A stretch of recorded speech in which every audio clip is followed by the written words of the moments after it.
Well, happening right now, the Colorado Department of Health is considering a big change to state birth certificates. The change comes after years of debate by lawmakers and a civil lawsuit filed by a 13-year-old who wanted to change his gender.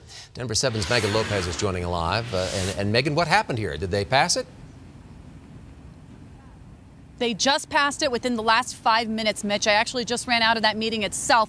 So this state board of health did something that Colorado lawmakers for years could not seem to agree on, and that's go ahead and change the way that you can designate yourself on a birth certificate in 2 ways. So here's an explainer of how that's going to work.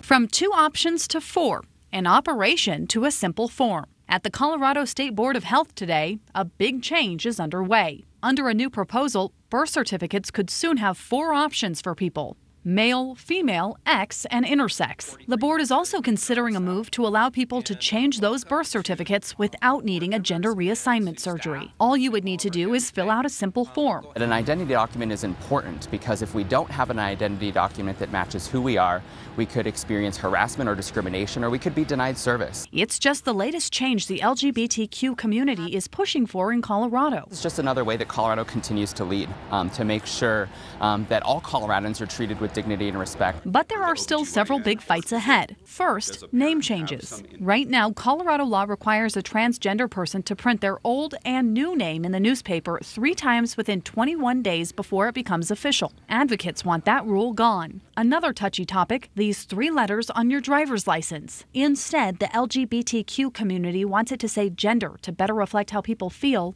rather than how they were born. But both of those fights will need to play out at the state capitol next session.